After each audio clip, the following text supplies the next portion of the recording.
Thank you very much, Mr. Chairman. For this particular talk, I'll be talking about the possible causes of persistent pain after a total knee replacement that are not component-related or not related to post-surgical infection as well. So first thing we need to consider is that prior to surgery, for most of our patients diagnosed with degenerative osteoarthritis, is there already a predisposing factor for them to develop persistent post-surgical pain? More than the mechanical pain that's caused by the cartilage damage and the bone wear that we see, one thing we have to remember is that when we expose these knees, what we see is there's already some physical damage, structural damage to the peripheral nerves that are in the subchondral bone. And this damage to the peripheral nerves already predisposes them to what we call neuropathic pain. So it's already well recognized, even in the literature, that for patients suffering from chronic degenerative osteoarthritis, not only do they suffer from inflammatory pain, but mainly because of structural damage to the subchondral nerves, they suffer from a component called neuropathic pain, which predisposes them already to developing possibly persistent post-surgical pain. More so in patients who have had prior surgeries before undergoing a total knee replacement.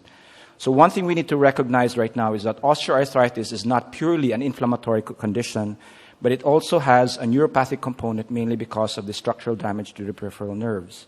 But then one thing that makes it worse is that during surgery, possible injury to the peripheral nerves becomes another contributing factor to developing post-operative neuropathic pain.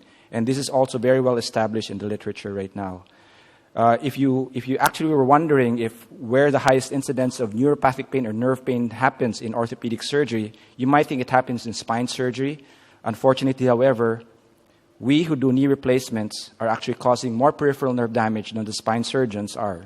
So how does this all happen? The International Association for the Study of Pain already recognizes the fact that the incidence of neuropathic or chronic post-surgical pain is partly contributory to nerve damage that happens during surgery and also because of poor control of acute post-operative pain. So they have recommended actually techniques where we are able to significantly lessen the incidence and likelihood of injuring the peripheral nerves during surgery. So how do we do this? For most of our total knee replacements that are approached through the standard median parapatellar arthrotomy approach, there are two nerves that can potentially be injured during this exposure. We have the cutaneous nerves of the thigh that provide sensation to the anterior distal thigh, and also the infrapatellar branch of the saphenous nerve that provides sensation to the anterolateral aspect of the knee. So if we carry out our median parapatellar incision, where we strip the subcutaneous fat over the mid-substance of the quadriceps tendon, we can potentially injure or even transect the cutaneous nerves of the thigh. If we carry out our median parapatellar incision beyond the tibial tubercle, or even our skin incision beyond the tibial tubercle, we can potentially transect the infrapatellar branch of the saphenous nerve. So even if we did minimally invasive surgical procedures, if we are not careful and we do not respect the infrapatellar branch of the saphenous nerve, this can be transected as well as you carry out your incision further distally. And so tips on surgical exposure, basically, as much as possible. If you can avoid it, do not strip the subcutaneous fat over the quadriceps tendon. Do not carry out your skin incision or even your median parapatellar approach beyond the tibial tubercle to avoid these two nerves.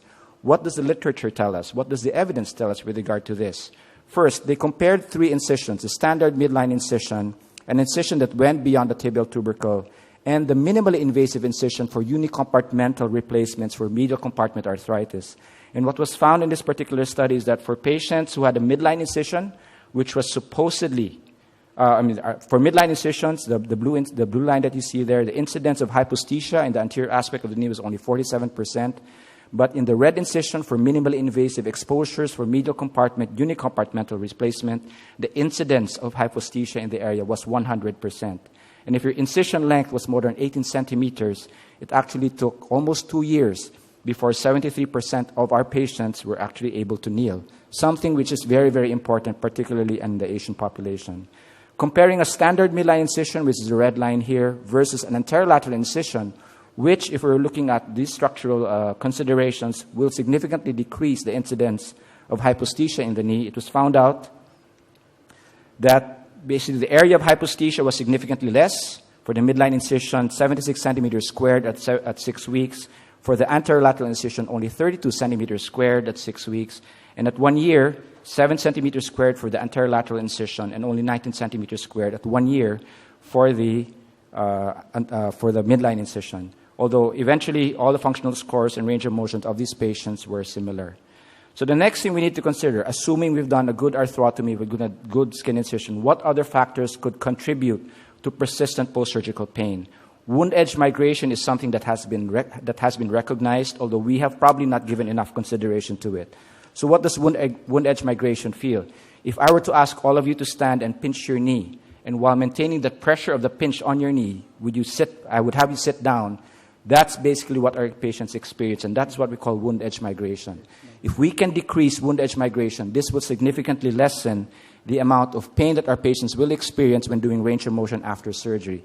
Here's one of our patients, just 7 days out from knee surgery. As you looked here, mainly because of the technique of closure that we've done, and I will show it to you in a short while, this patient is able to achieve early full range of motion with very little inflammation around the area of the incision and very little wound edge migration as well. How do we achieve this? We achieve this basically by the use of barbed sutures. We use barbed sutures right now in closing our capsulotomy. We use barbed sutures basically in all layers, from the capsulotomy to the subcutaneous fat to the subcutaneous tissue, and even our subcuticular closures already being done right now with barbed sutures. And of course, in the area prior to closure, as is our practice, we do high volume infiltration of a long-acting local anesthetic with ropivacaine mixed with morphine and diluted with normal saline solution as well. So what does this contribute to the incidence of post-surgical pain? Basically, with the even distribution of tension along the length of the incision, like I mentioned earlier, this has significantly contributed to a decrease in the incidence of wound edge migration that eventually lessens the wound pain that our patients will experience. While studies that have actually looked at this technique of the use of barbed sutures in closing total knee replacements, the only thing they've actually found out was that the significant difference only happened in the significant decrease in wound closure time and also decreased costs.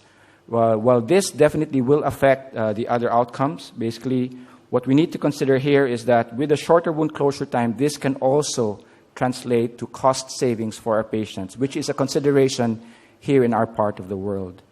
Now, beyond these surgical techniques, let's not forget about pharmacology.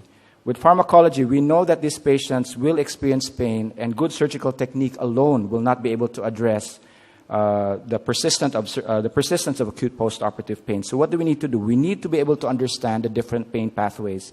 And we know that in these 4 levels of pain perception after total knee replacement, there are a lot of opportunities for us to be able to address good pain management. At the level of inflammation, for example, where the surgical wound is made, the administration of local anesthetics will definitely help. And using multimodal analgesia that addresses inflammatory pain and central sensitization of pain will allow us to be able to control acute postoperative pain. And this eventually translates to very good pain scores after surgery that will eventually manifest with stable vital signs for all our patients undergoing surgery. We have to acknowledge that postoperative pain is a mixed kind of pain. It's a combination of nociceptive and neuropathic components. And that's basically what we want to be able to see in our patients. Take, for example, this patient, her left knee was when she had a knee replacement way back in 2012 with standard wound closures using staples. Her right knee was done in 2017 with closure with using barbed sutures and our multimodal approach to pain management. And definitely it was her right knee that provided more satisfaction. Again, the International Association for the Study of Pain recommends that minimally invasive procedures and good multimodal techniques for pain management postoperatively will definitely significantly decrease the incidence of persistent post-surgical pain. This is how we've eventually translated it to a protocol in our hospital for patients undergoing total knee replacement with good patient education prior, multimodal analgesic techniques postoperatively, and good surgical techniques as well. So in summary, we have to recognize right now that osteoarthritis pain has both nociceptive and neuropathic components that need to be addressed even preoperatively. Intraoperatively, we have to recognize these 2 components as well of inflammatory pain and neuropathic pain. Careful dissection and respect for the peripheral nerves, avoiding injury to these structures when possible during replacement will significantly decrease the incidence of PPSP. And we have to employ multimodal analgesic regimens to avoid significant or severe acute postoperative pain that can lead to persistent post-surgical pain thereafter. And make sure you make realistic expectations with all your patients. These are the present realities we are faced with. Here's a patient with a neuroma because of the transection of the infrapatellar branch of the saphenous nerve, and see her reaction. And this is another patient with persistent post-surgical pain that manifests with trophic changes on the skin, and unfortunately developed an infection because of this and had to undergo a 2-stage revision.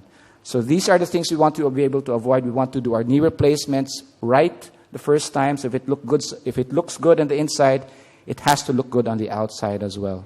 Thank you very much.